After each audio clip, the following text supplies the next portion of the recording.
नमस्कार बंधुरा ममता रान्नाघरे सबाइके स्वागतम। आज के आपनादेर बानिये देखाबो कोनो रकम तेल केमिकल बाली छाड़ाई एकदम दोकानेर मतो क्रिस्पी बादाम भाजा। आमरा सचराचर कड़ाईते तेल ढेले बादाम भेजे थाकी, किन्तु सेई बादामटा खावा स्वास्थ्येर पक्षे खुबই क्षतिकर। এই বাদাম ভাজাটা খেলে আপনাদের কোনো রকম তেল খেতে হচ্ছে না। তবে এই বাদাম ভাজাটা কিন্তু 2 থেকে 3 মাস অবধি সংরক্ষণ করতে পারবেন। আর তেলে ঢেলে যে বাদাম ভাজাটা ওটা কিন্তু কিছুদিন পর নরম হয়ে যায়, ক্রিস্পি থাকে না।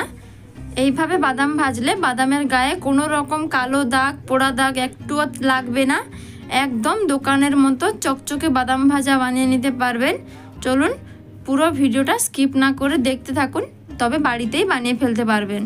প্রথমে নিয়ে নিচ্ছি একটা বড় বাটি, বাটিতে ঢেলে দিচ্ছি 1 বাটি পরিমাণ বাদাম। বাদামটা যেহেতু আমি দোকানের মতন চকচকে ঝকঝকে বানাবো, তার জন্য আমি কিন্তু দিচ্ছি খুবই সামান্য 4 থেকে 5 ফোঁটা সাদা তেল। তেল দিয়ে ভালো করে মাখিয়ে নিচ্ছি। এতে করে কিন্তু বাদামের গায়ে কোনো রকম কালো দাগ বা পুড়ে যাওয়ার দাগ কোনো রকমই হবে না। এবার আমি বাদাম ভাজার জন্য আগে থেকে কড়াইতে লবণ গরম করতে দিয়ে দিয়েছি। লবণটা ভালোভাবে গরম হয়ে গেছে।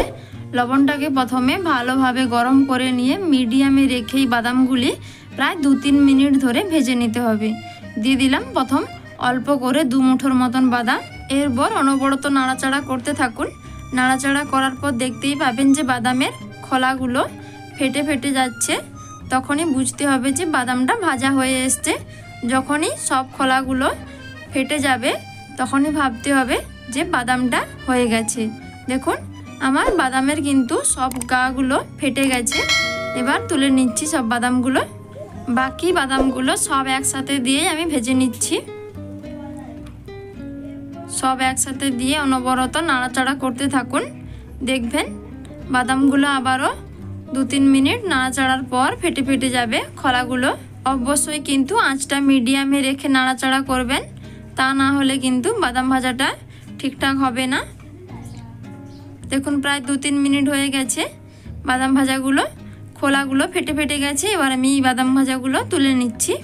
এই বাদাম ভাজার ভিডিওটি আপনাদের ভালো লাগলে এবং আপনাদের যদি উপকারে আসে তাহলে চ্যানেলটিকে প্লিজ একটি সাবস্ক্রাইব করে আরও নিত্য নতুন ভিডিও পাওয়ার জন্য বেল আইকনটি প্রেস করে অল নোটিফিকেশান অন করে দেবেন। দেখুন বাদামগুলো কতটা সুন্দর একদম দোকানের মতনই হয়েছে। বাদামগুলো হাত দিয়ে ঘষে দেখাচ্ছি, খুব সহজেই কিন্তু এর খোলাগুলো ছেড়ে যাবে। এইভাবে যদি হাত দিয়ে একটু প্রেস করেন বাদামের খোলাগুলো কিন্তু খুব সহজেই ছেড়ে যাচ্ছে। দেখুন খুবই সহজভাবে একদম দোকানের মতনই ছেড়ে যাচ্ছে। একদম ক্রিস্পি বাদাম ভাজা হয়েছে। বাড়িতে অবশ্যই ট্রাই করে দেখবেন, একদম দোকানের মতনই হবে। ভিডিওটি ভালো লাগলে বন্ধুদের সাথে শেয়ার করুন। সবাই ভালো থাকুন, সুস্থ থাকুন। সবাইকে অসংখ্য ধন্যবাদ।